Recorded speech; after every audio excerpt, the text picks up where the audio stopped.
чамд амьд байд суух аргагүй болтон чамайг монголчууд харааж байгаа гэдгийг мэдэж ав.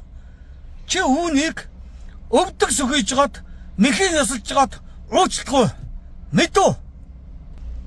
Ийм шанаал өгчмөр байна мó. Нохон хөлгөмөнд.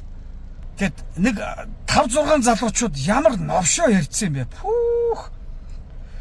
Санжаад ханах тэгж хэлжсэн байхгүй 4-5 жилийн өмнө те. Олон жилийн өмнө шүү. Үн чин 5 охин олж жагаад тэгээд Монгол гэрт порно игээд би тэрийг зарнаа марнаа гэж солиороод байдаг байсан. Тэгээд би андаа ямар үн чин байж. Ноо. Тэгсэн чи долларын өнгө болсон байх шээ. Одоо ийм Монгол гэр мэлээ. Тэгээ одоо тэгтээ ер нь амар том зах зээл шүү. Зүгээр л энэ идгээ хорчоод алдаштаад байгаа байхгүй. Юу entertainment яг манай entertainment-тэй зэрэгцээл очно яг ингэж хийх юм бол алалцаал. Танаа одоо энэ толцсон үгийн өнгөтэй эротик кино тоглох уу? Дэлхийд дээр номер 1 зарагддаг бизнесийг хичээлээ. Бизнесээ ерөнхийдөө бизнесийн подкаст сонсдог юм мэдэхгүй болгож чаавс. Порно одоо нөгөө секс үгүй секс л гэж байгаа шүү дээ. Чиний тэр ярьсан тэр бичлэгийг бодглохлоор би чамайг бүр зүгээр яг хажууд байсан бол зүгээр чамайг шаагаад унгаачмаар байна. Чи ямар зөвүүн хармуу нохон гөлөг вэ? Би бол хараад хэлмээргүй байна. Тэгээ тэднийг бүгдээр ингээд нэг 5-6 залуучууд бүгдээрээ сонсцсон мар хийгээд инээцсэн. Их том шааж байна. Орилж хашигдсан комедиан гэж юм бэ? Нохон гөлөг минь. Та нар юу хийж бүтээдгий? Тэг нэрээ бүтэж өгчихгүй хануу гэж юу юм? Солонгос нэр юм уу? Нохон гөлөг минь. Хүн дотроо бодож байна гэдэг чинь бодсоо ярьдаг байхгүй юу? Чи бол новш юм уу гөлөг тэрнийг яриад явжсэн байгаа байхгүй юу? Зөв.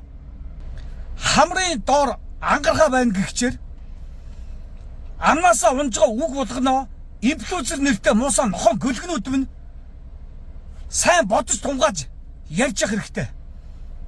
Та нарыг одоо Монголын ард түмэн бүгд сонсдог.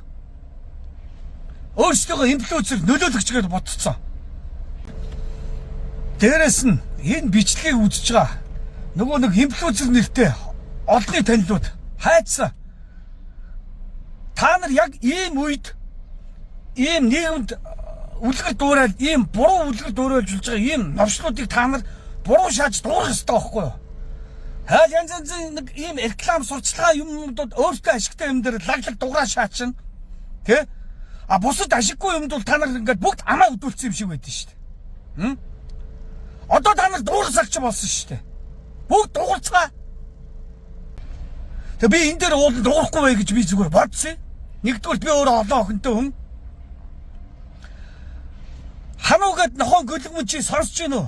Өнчин хүүхэд гэж ямар хүүхдийг илдгий? Чиний хар аавгүй үнийг өнчин хүүхдэх үү? Ээжгүй үнийг өнчин хүүхдэх үү? Аав ээжгүй үнийг бас өнчин хүүхдэх үү? Аав ээж хоёр нь салцсан улсуудыг өнчин гэх үү? Монголд өнчин хүүхдүүд, өнчин охтууд маш олоор байгаа шүү дээ.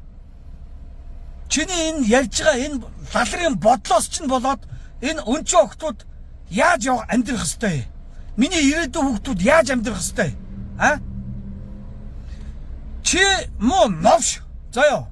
Яг одоо наадаг хараал ицсэн сошиалороо Монголын бүх эмэгтэйчүүдээс уучлахгүй бүх бүтэн хагас өнчин бүх охтуудаас чи бүр өвдөг сөхөж гад бүр мэхийн ясалж гад чи бүр уучлахгүй хэвээр мó гөлөг минь. Нохон гөлөг минь нэр хугараас ясуур гэдгийг. Хулгаа чиний наад хөлч хугарчихгүй явдаа мó нохон гөлөг минь. Та нарын тэр бас нэг сошиал тавьсан нэг баахан нүцгэн тавьсан зургуудыг чи бас сошиалаар харлаа. Чаваста. Эр юм мэддэхгүй Монголын залуусууд ийж өрөвдөлтөй болох гэж. Яста нөгөө хараалаа хэлчмээр л байх юм. За төвчээ да. Энэ бичлэгийг энэ нэг нохон хөлгийг хартал нэг шеэрлээд гэж